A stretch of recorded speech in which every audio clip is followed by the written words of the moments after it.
Good afternoon, and thank you for joining me for this brief lesson on how to heal sick sentences. Writing and speaking correctly are slowly becoming lost art forms. It seems that the only people who really care on how to speak and write correctly are those which are studying or teaching speaking and writing correctly. Doing these things should be second nature. They should be basic tasks, much like driving a car or making a bed. However, many people have decided that it's easier just to speak how they want to speak and to not really worry about the actual rules of written or spoken English. It is important to know that speaking has changed a lot over the years. At one point in time, it was considered correct English to use thou and thine in everyday sentences. However, now we know that we use things like you or me or your, and we even have gotten to a point where speaking has become almost textualized. In other words, people are speaking by using hashtags and shorthands like BTW instead of saying by the way.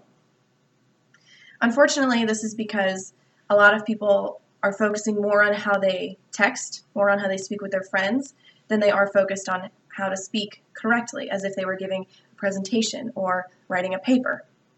The rules of grammar are what show the proper use of a language. Many languages have their own grammar, and English grammar starts with a very basic sentence that contains a subject and a verb. A subject can take the form of a noun or a person, place, or thing. A noun can take many forms.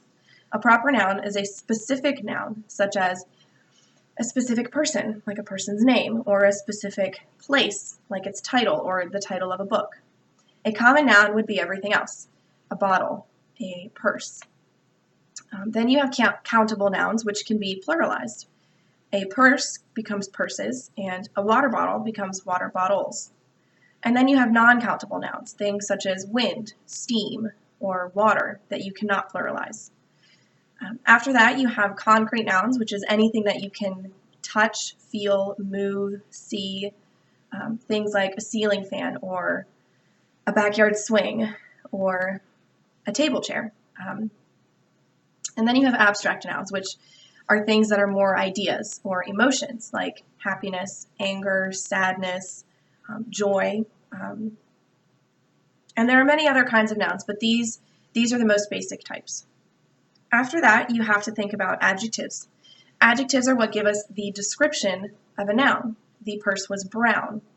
The water bottle was full. Full and brown both describe purse and water bottle. After adjectives, you have your verb.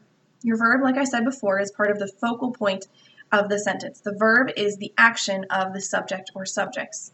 A verb can take many forms: past, present, and future. The verb to be becomes was, is, and will be. For example, the flower was planted, the flower will be beautiful, and the flower is growing. Adverbs are what we use to describe our verbs. Quickly and loudly are both examples of adverbs. The dog ran quickly. The music was playing loudly.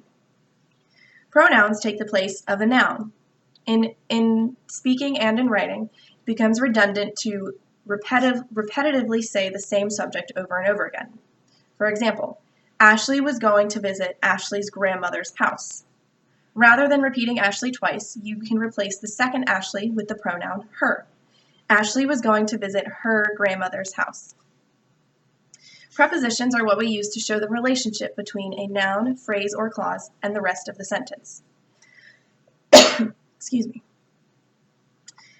In other words, the pillow was on the bed. How do you relate the pillow to the bed? It was on the bed. Therefore, on is the preposition relating the pillow to the bed. Each of these parts of speech are what we use to complement verbs.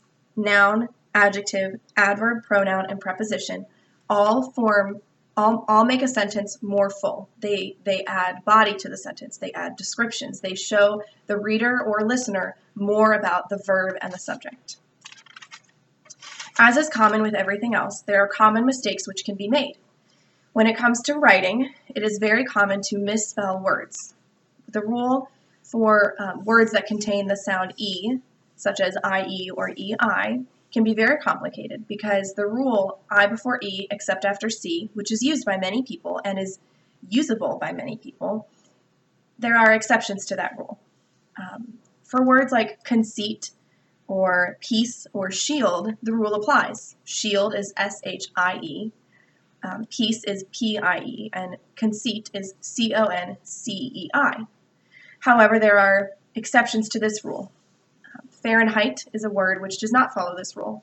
F-A-R-H-E-N-H-E-I-T. I before E, except after C, does not apply in this word because E comes before I, even though it does not follow a C. Another common mistake is when spelling words that contain the sound. Can be spelled A-R, E-R, or O-R. For example, scholar, designer, and educator all sound the same, but they are spelled differently. The word effect has caused a lot of problems, for you see effect and effect can have two completely different meanings because they are spelled differently. Affect with an A means to influence or change. Effect with an E means to bring about or to carry out. Affect is generally used as a verb, and effect is generally used as a noun.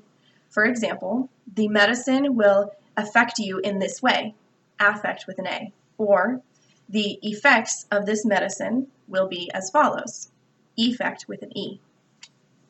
When it comes to speaking, knowing how to use the words I and me correctly can confuse a lot of people. It is important to know that although there are rules for speaking these words, generally one can use common sense when it comes to using them. If you're going to say, Sharon and me are going to the mall, it may sound right, but if you take out Sharon, your sentence becomes, me is going to the mall. And most people can tell that that is not correct. Me is going to the mall does not sound right, and so if you change it to I am going to the mall, and then add in Sharon, it becomes Sharon and I are going to the mall. These same rules apply when using words such as she and her and he and him. If the speaker or writer simply listens to the way the sentence sounds when it is just him or herself speaking or writing, and then later adds the other subjects, the other people, the other places, it becomes natural, and you can just hear what you're saying, and you can understand what you're saying and how it needs to be said. All of these rules, although some may sound complicated and difficult to remember, are what allow us to know how to speak and write correctly. I hope that this video has helped you learn some things that you maybe didn't know before, or has reminded you of things that you knew but don't necessarily follow or use in your everyday life. Thank you for watching this video. Have a great day.